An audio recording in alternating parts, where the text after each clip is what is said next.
Hey readers, this is Liz Davidson from Beyond Solitaire Books, and I am here with my June reading roundup. I only read about 7 books in June, but hey, that's better than I've been doing the last couple months, and July is actually already picking up pretty quick. So, you know what? It's okay to have a bit of a reading slump. We all go there, and as long as you're still trying to get some pleasure out of your life, and especially out of reading, it's not really a big deal, at least in my opinion. But I did read some really great stuff in June. So I started the month super strong with Pachinko. This is a book by Min-Jin Lee, and it is basically a long family saga set in Korea and in Japan during the times when Korea was colonized by Japan.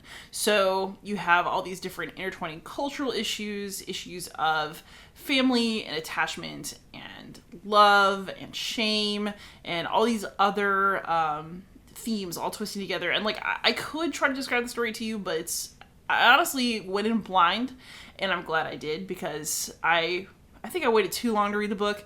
When I finally read it, oh, so good. It's just, all the buzz that you hear about Pachinko is true. It's a wonderful family saga. It's emotionally resonant. It's interesting. You're going to care about a lot of the characters, and just go do it. If you've been hesitating, go get it. Go read it now. After that, I read what looked like kind of an amusing thriller about ballerinas, aptly titled The Ballerinas, by Rachel Kapelke-Dale. And this one was interesting. It's about a woman who feels really guilty about something that happened with her childhood best friends. But you're not going to find out what that is until pretty far into the book. She's just going to ominously refer to it a bunch. And, she left the dance school. She was an elite dancer in order to become a choreographer, and now she's come back to choreograph something that is gonna hopefully launch her career in a new way, but in an old place full of people she knows, and places that she has a lot of memories of. And so she is working with an old flame, and she's trying to reconnect with friends that she neglected. She's reflecting on the relationship with the Russian choreographer that she was involved in, and then she left him to return to Paris. And so it was actually a pretty interesting book. I liked it most of the way through. However, the narrator's relationships with people were so emotionally immature for her age that I got really irritated with her at various points. There is an older woman who's kind of a mother figure to her who lived across the hall from her mom. And this woman needs support, and she's like, I'm going to be there for you. And then it's just a really crappy friend.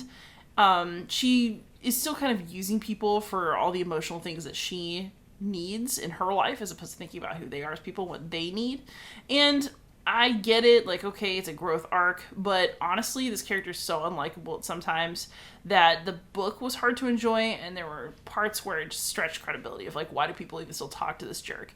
So it was interesting. I enjoyed it. I'm not sure it was a great read, but if you're looking for something that's about a competitive high-stakes ballet world, and you also want some relationship drama, you might enjoy it. There's some pretty good twists in there too. After that, I read Genderqueer by Maia. I wanted to read it because it's probably the most banned and challenged book in the United States right now, and I want to know what was in it. I'm actually going to film a separate video about what was in it so that you can get more information about that. But I read it for free because it's on Comixology Unlimited, and so I had no issues with access to the book, thankfully, for now. And honestly, I don't know what the fuss is about. I thought it was a really vulnerable book, but what it really was about was somebody's coming to terms with their body and who they want to be in the world and how they want to relate to other people. In other words, the author is writing about experiences that anyone could have. It's just that the author's experiences are unique in a very cis-het world. So I'll talk more about this in a future video, but yes, there are a few kind of explicit images, but it's nothing that I think my parents would have freaked out about me seeing as a kid, and it's nothing that I personally would have a problem with my own teenage child seeing. If anything, the book covered things that your teenagers are already thinking about, and they're just not telling you. So, again, I'll need to film a separate video about that. After that, I fell for some TikTok hype, and I read Bow Before the Elf Queen by J.M. Kearl. This is one that, there have been little spicy snippets showing up on TikTok, and everybody's saying the book is really good, and it was on Kindle Unlimited, so I decided to try it. It was okay. It was actually really predictable. It felt like a mishmash of other kind of new adult spicy books, and it wasn't even that spicy. It just didn't really do it for me. I probably will not continue that series, but, if you're looking for a fantasy about a strong woman and a man she's not sure she wants to marry and inevitable sexual attraction and all that kind of stuff. I mean, it was alright, but I'll probably look elsewhere for future reads in that vein. I'm definitely looking for escapist stuff right now because, frankly, the last SCOTUS session was so depressing for me as a woman who wants to have rights that I'm just not in a place to do anything but recover, or haven't been. I'm kind of in recovery now. So I was looking for some escapism. This was okay. I could find better escapism, I think. Then I read a book that I have been really curious about and just never got around to it, which is Things We Lost to the Water by Eric Nguyen.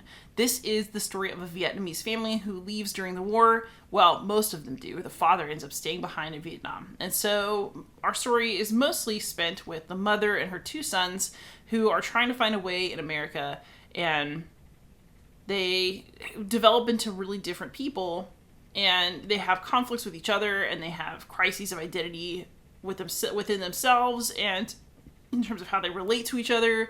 And it's just a really well-written, thoughtful book that brings up a lot of situations that I personally would not maybe have thought of, obviously, as a person who has not had the experience that these book characters have had.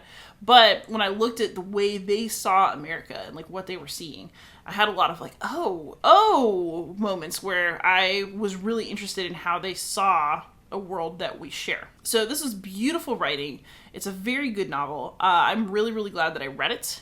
I think that the only complaint I really have about it is that it's one of those ones where you kind of follow the characters for a while, and then the book at the end just kind of drifts off, and it doesn't feel plotted necessarily, at least not to me. But I was so happy to spend time with the characters that didn't bother me too much ultimately. And then after that, I was going for some more escapist romance. I read 2 books by Scarlett, Gale, and they are basically a duology following the same 2 characters. One was called His Secret Illuminations, and the other was called His Sacred Incantations. And so these 2 books are basically a romance between a very cloistered monk who's trying to maintain his purity because he thinks that is where his magic comes from, that comes from the Lord, and that the Lord will reward him for living up to the standards of his monastery. And then he ends up traveling with a warrior woman called the She-Wolf, who he definitely has a crush on. She definitely has a thing for them. And so it's basically a story of how they're going to respectfully work together and like figure out what their feelings are when he has the hangups that he has, and she's trying not to push him or like violate his boundaries. And you know, they have friends, and it's even though there's a lot of challenge in these books and like there are points where the stakes are pretty high, this is a very soft duology. And what I mean by soft is that you never really doubt that everyone and everything are going to be okay. It's all going to work out. You can just kind of relax and like let the story go by. And the sweetness of the story and the general happy nature of the story was really good for me at this particular time.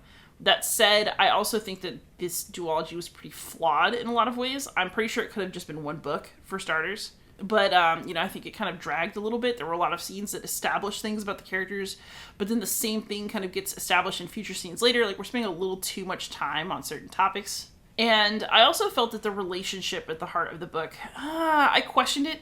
Not because I don't like, a sweet little cinnamon roll man falling for a strong woman, because that part was actually great. It's almost that the monk was so naive that I had a hard time understanding why the woman would be interested in him. Like, I got why he wanted her, but I did not feel that he stood on his own 2 feet enough to justify her wanting him as a partner. And that's something I don't think that the book built enough, at least not for me. That said, there were a lot of things that were really cool about it. So the sex in this book, of which there's plenty and it's pretty kinky, is very consensual, and it's very healthy, and it's pretty spicy. And, let's be real, he's got, as he says himself in the books, a strength kink for this woman. So you can imagine some of the crazy things that they get up to consensually and very happily in their bedroom. So this duology was really hitting the right notes in a lot of ways. I thought it was really sweet. I love that they had a supportive relationship and then also a very sexually free relationship at the same time, because I think a lot of authors don't always show that. At the same time, I felt that the fiction was a bit bloated, and that the monk kind of went from knowing nothing, completely ignorant about the world, shaking like a leaf, to viable partner at a speed that I just didn't totally buy. So that is what I read in the month of June. July is upon us, and I've been having a really good time so far. I actually can't wait to share with you what I've been reading this month, because I'm finally, like, kind of hitting my stride and having a good time with my books again. The last few months have been kind of tough for me, and I'm feeling back to myself again, which, you know, books can help get you there. So let me know what you read in June. I'm really curious about what you thought about various things you read.